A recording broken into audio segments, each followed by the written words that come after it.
बहुत समय पहले एक गांव में भोला राम नाम का गरीब लेकिन बेहद चालाक किसान रहता था।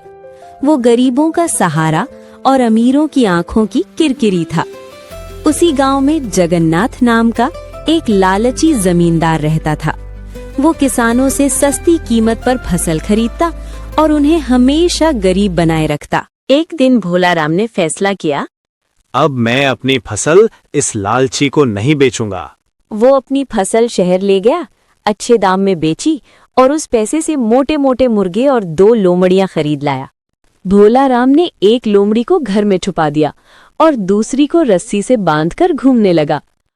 एक दिन जगन्नाथ ने पूछा, ये लोमड़ी लेकर क्यों घूम रहा है? भोला राम मुस्कुराया ये जादुई लोमड़ी है, मुर्गे पकड़कर खुद वापस आ और जाती है। उसने लोमड़ी को खोल दिया। लोमड़ी भाग गई। अब ये कभी नहीं आएगी। भोला राम बोला, कल मेरे घर आना, खुद देख लेगा। अगले दिन जगन्नाथ भोला राम के घर पहुंचा। टेबल पर चिकन बिरयानी और कई स्वादिष्ट पकवान रखे थे।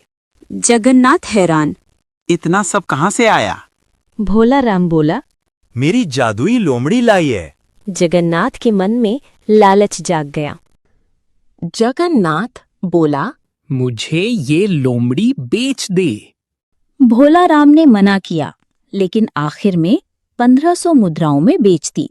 जगन्नाथ खुशी खुशी लोमड़ी घर ले गया, लेकिन जैसे ही उसने उसे छोड़ा, लोमड़ी भाग गई और कभी वापस नहीं आई।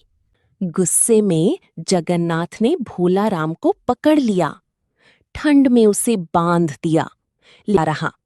जगन्नाथ ने पूछा, तू ठंड में भी पसीना कैसे बहा रहा है? भोला राम बोला, ये मेरे जादुई कपड़े हैं। जगन्नाथ ने 2000 मुद्राओं में वो कपड़े भी खरीद लिए और फिर से बेवकूफ बन गया। इस बार जगन्नाथ ने भोला राम को मारने की योजना बनाई। उसे बोरे में बांधकर समुद्र के किनारे लटका दिया।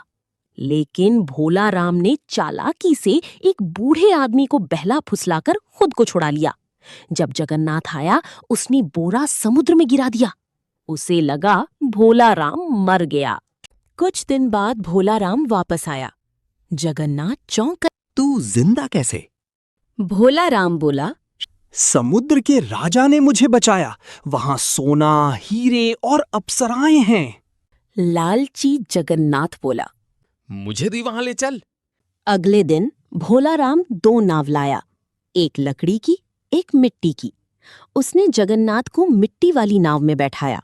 जैसे ही जगन्नाथ ने नाव पर जोर से मारा, नाव टूट गई और वो समुद्र में डूब गया। लालच इंसान को अंधा बना देता है और बुद्धिमानी से बड़ी ताकत कोई नहीं।